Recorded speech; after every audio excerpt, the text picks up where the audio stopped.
folks.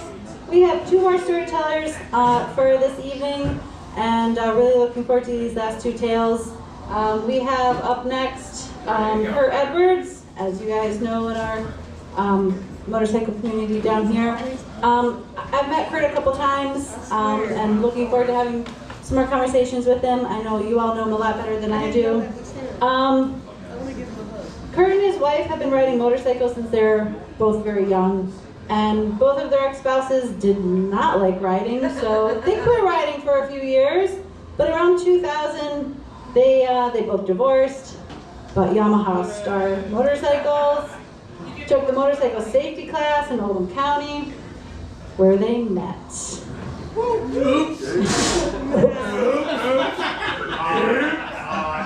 Curt founded the Louisville chapter of the Star Touring and Riding Group, so he invited this cute nurse to start riding with him, and then jump ahead. Go from there. do you want me to stop? You wrote this. Okay. That's fine. Okay. This is the outline of our time. Well, maybe I'll just get off anyway. But we're hoping that because they're both riders, we got Curt up on stage this time. We're hoping to get Debbie on stage next time. Yeah, she was tied up tonight. We're gonna get her to be a storyteller in the future. So everyone do your work and get her working on coming up here. Yeah. Take all. But if you would, please welcome to the stage, Curt Edwards. Thank you. This is not death by PowerPoint.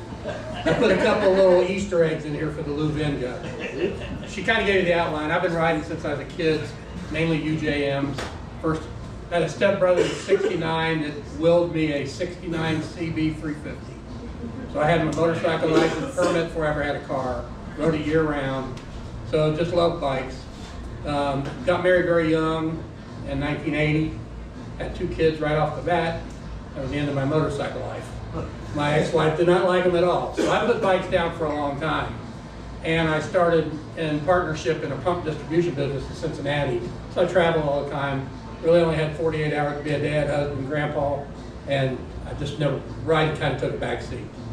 So in 1999-2000, I got divorced unexpectedly. I got blindsided. Kids were grown and gone, thank God. So I was kind of a lost ball in high week because I've only been a dad, a husband, and a worker, you know. So what am I going to do now?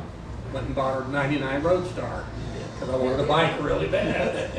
And the guy I bought it from said, you know, they got that safety class out in Oldham County, I ought to go take it. So I'm like, that's good, because I don't need no damn women, I want a motorcycle. Screw all this stuff, you know. And so I go to the motorcycle safety class. This cute little blonde on a V-Star comes over and kind of strokes my bike and says, oh, I like this one. I said, I like that one. So there's my ooze. So she wasn't formally divorced yet. They were separated. So we started just kind of platonically riding. Why don't you come ride with the Star group, you know. It developed into a romance. And I'm just talking about how quickly life can change. Next slide. So before this life, that was my life. My toy was the B7100, the Kubota tractor on 7. They're the same thing. But that was my moto release for those. So as soon as I got divorced, I went and I bought the Star bike. That was '99. That was the first year for them. Star Touring and Riding, they were making chapters all over the country. So I started the Louisville chapter, getting back into bikes, you know, full blown. We grew to about a group of about 50. We did weekend rides everywhere. Debbie was always with us, and that just developed into a great thing. We had a great community going on. So in 2001, I took the top course, and there's my hot little nurse on her little V-Star. And she goes, this thing's all stock. I want to make it really custom. Next slide. So we start riding together. Next slide. Like I said, I'm not going to definitely. There it was. So I blew it apart in my garage that winter. We had a ghost flame paint job, lots of accessorizing, and I think that's when she fell in love with me. So that Jesse the body? And then, I don't know what Mary Jane means, but you know, it was something we were getting back into. So anyway, so we got the bike painted, and then from there it started to get pretty serious. Next slide. So lots of rides, Smoky Mountains. We went up to Michigan, did a lot of group riding, as I said, with the Star Group. Next slide. A budding romance ensued.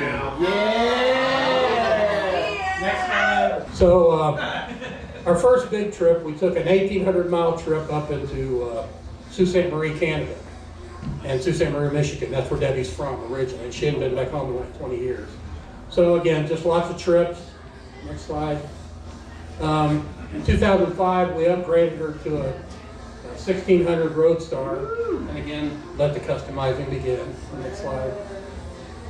So that's how that turned out. And she's 5'3" and not 100 pounds soaking wet, so she used to ride the shit out of that bike. Made me pretty proud of her. Next one. So there she is, and she loved it. Next one. So flash forward, I'm in Arizona on business, and Star Touring and Riding was headquartered there, and I'd never met anybody there. And I drove by and saw their headquarters, so I went in. I said, hey guys, it's me, Curt from Louisville. Hey, Gary. I said, I think I'm going to ask Debbie to marry me at Star Days. Yamaha every year did their rallies in a different city. They travel all around the country, East Coast, West Coast, Midwest. So this year it was going to be in St. Joe, Missouri. They said, man, that's awesome, because we're a family riding group. Just show up. All you got to have is the license. We'll take care of everything. So we trailered up 2 bikes with just our license. They put us up for the week. We were going to be the final Friday night event of 500 of our closest friends and get married. So very unconventional wedding, shall we say. So next slide. So this is a 2-minute video, just to give you a feel. There's a little twist at the end, though. It has to do with the police. But this is Ramada in St. Joe, Missouri. And at that time, the Star bikes were good. Yeah, fear no evil, baby. So, you know, and that was such a Harley wannabe bike. Everybody was very, you know, divisionalized. But they had some really cool bikes, and some guys were doing some pretty slick things. So just a little feel for some of that. But there was about 550 people showed up at this rally. And while this is going through, so I jumped at board to death just looking at this. We get married, and at the end of this, you're going to see about 75 SWAT officers.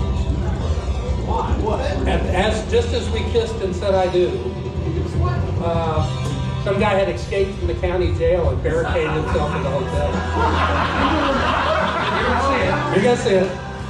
So, really serving the Ramada. I mean, we just get done kissing. Here's these guys with shotguns and riot helmets, and they locked us down in the atrium there until they got that taken care of. There was a news guy gonna do like a goodwill piece on the biker wedding. Well, he's in heaven because he's trapped inside the showdown. So he's forgotten all about us. He takes us out back to do a quick interview to kind of appease us.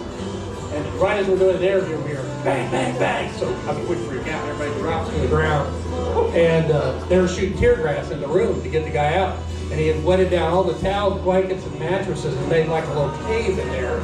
So he stood up to the tear gas for a long time. So let's just say it's a wedding to remember. Okay. You'll see here in a minute, it's pretty unconventional. We're just about at the wedding spot here. But did you die? But some guys were doing some pretty clever things. Here you go. That was our wedding song. So very unconventional biker wedding. This is our last couple we did here. Like I said, 500 of our closest friends.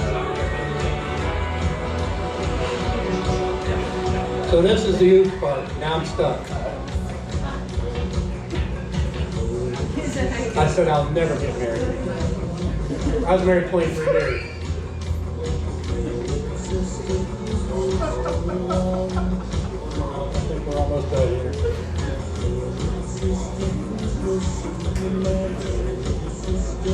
Here it comes. Big moment.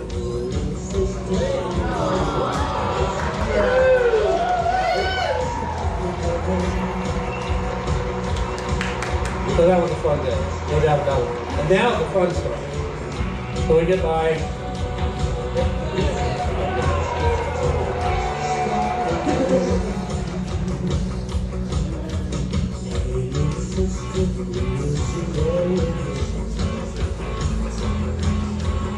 These people were just so gracious. Like I said, they took care of me. They decorated the stage. They paid for our room for the week. And Debbie's a psychiatric nurse. She worked at the prison out here in the Grange. So the Psychiatric Prison Museum is in St. Joe, Missouri. If you're ever in St. Joe, it's worth going. What they did to mental health people back in the day is scary. So she really enjoyed that part of the trip. So now the tables turn here in just a second.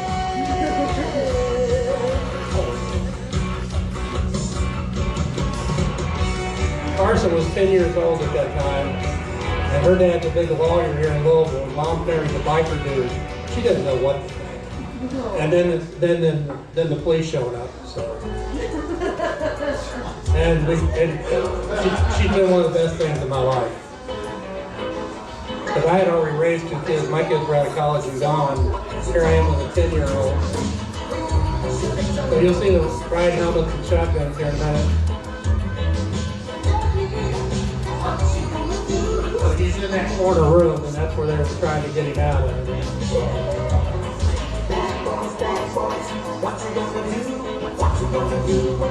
We were locked down in there for 5 hours. They made t-shirts afterward that says, "I survived Stardate 2005. I told it all over. So anyway, that was our wedding. All right, next slide. All right, so just some wedding photographs there. It was fun. Next slide. And like I said, I picked up this little treasure thinking I'd already raised my kids, and she's turned into be one of the best things in my life. And she rides now. We'll talk about that in a minute, okay? Next slide. And from there you can see that picture in the top left corner is my favorite picture of all time. Her face just says it all. And if you look, Mom's in the background. Amen. So that's kind of cool. So that was kind of our life from there forward. Next slide. Yeah. And then our first big trip, as I said, we went up to Sault Ste. Marie. Next slide. And I bought a Royal Star Venture so Carson would be more comfortable. Big, that's an ultra classic Yamaha. It has the VMAX motor in it. And it turned out to be a great bike. So we did 1,800 miles up into Canada. Next slide. Amazing scenery. Funny slide on the top left there. We were under a bridge with a downpour of rain. And this little creek just running down the drain-off area there. And that bass swam by. It was a rubber bass off of a trailer. He still hangs in our garage. So anyway, next slide. And then it begins, because Debbie grew up with 5 older brothers, and just like another young lady talking here tonight, used to steal their bikes all the time and ride the sand dunes of Michigan all over. So she's been riding since she was a kid too, and her ex-husband hated her riding. And as soon as she got divorced, she bought a bike, hence we met in the safety class. And then she's like, you know, I wanted this bike when I grew up. I wanted that bike. And I said, yeah, me too, I can afford that. So we found, next slide, we found a CB750 on the side of the road up in Pilton, Kentucky. I brought it home and just had so much fun with it. And Deb's like, I need one. So we bought her a Dud Divine, had that CD360T. So we bought that, and boy, did that light a fire. And then we met this crazy group of people called Louisville Vintage Motorcycles. Your fault, not ours. Because of course the first thing I did is get on Facebook and Vintage Motorcycles Louisville. You know, who's the group? So, and you guys were maybe a year old at that time, I think, still doing the monkey wrench. And actually Cricket and Lewis and Brad, some way I connected with them, and they were saying, you know, we're going to be down the Highland. And I said, we love Popolino, so we're going to all meet at Popolino. So, next slide. So, then eventually Brad started calling us the Honda Hoarders, because we were both kind of Hondaites. And we just started collecting all kinds of old Hondas. Next slide. And as you can see, it just kept growing and growing. We got up to 22 motorcycles at one point. And we've had a ball collecting all of them. Now I'm getting old, and it's hard to keep up, and carbureted bikes suck with ethanol gas. So we're down to 8 bikes, and most of them are fuel injected. We still got a few old ones. Next slide. So, and this is how special my wife is. When we had that many bikes, they didn't all fit in a 2-car garage. So they were all over the house. She calls them house art. And our whole thing was preservation, not restoration. Trying to find unmolested bikes, clean them up best we can, make them mechanically sound, ride them, and make them survive. Next slide. So then, as I said, we met you guys. Next slide. So of course, I used to have a video business, so I like playing with video. So I had to make a little video. And this is going down to meet the Louvain people for the first time.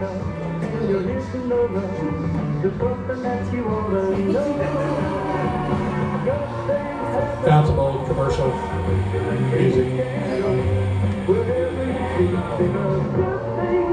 So anyway, our daughter at the time was going to Bellarmine.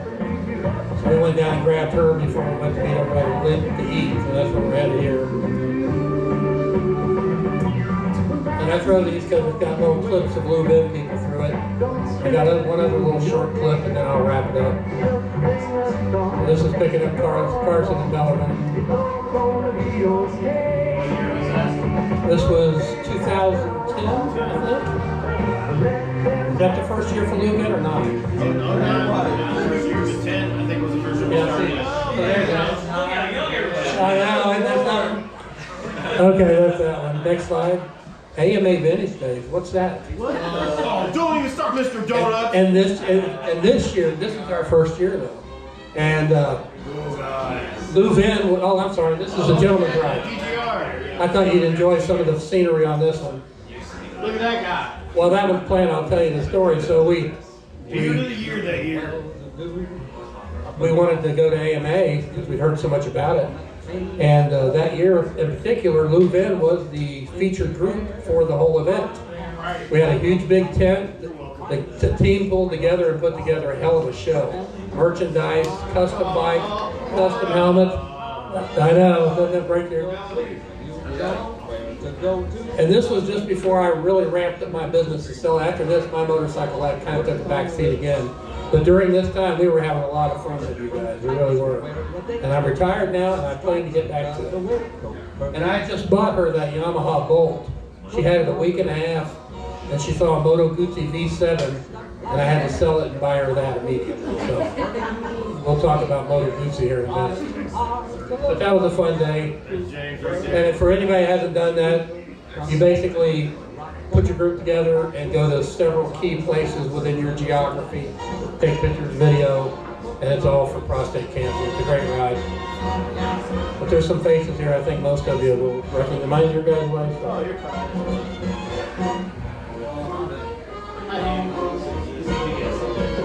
I've got quite a library actually. I got little snippets.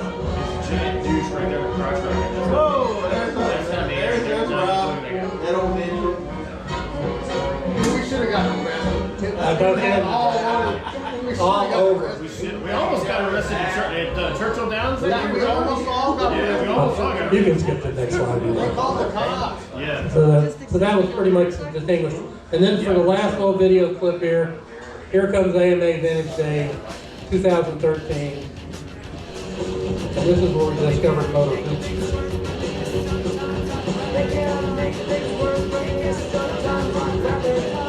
Yeah, little did they know.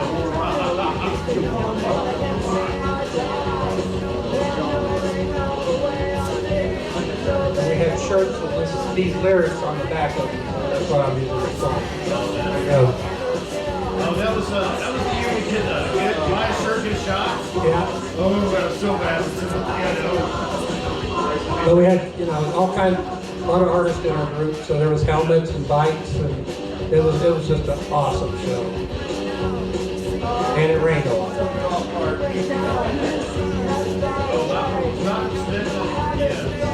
Yeah, we had big kids right there.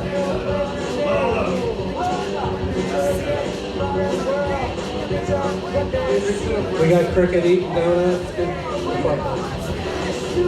And the joke about the donuts, Debbie and I don't drink. And as we know, the Louvain corner does. And I say, we stay in hotels, not camp. So we leave at night, go to bed, take hot showers, rest well, get up early next morning and buy 5 dozen donuts and take them and leave them at the various camps in the morning. So that's become our tradition. That was a fun trip.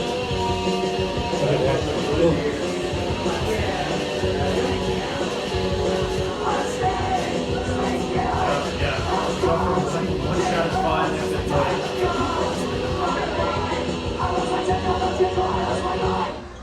So there we go. That was AMA 13. Next slide. That was the last year they gave us a golf cart. Dude, we tore those golf carts up. So at that event, Debbie and I saw we both grew up around bikes, avid bike people, but never crossed paths with Moto Guzzi.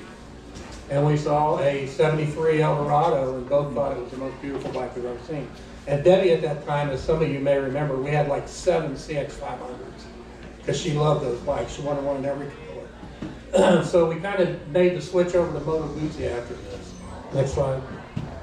So Moto Guzzis have kind of populated the garage more than anything else over the last few years.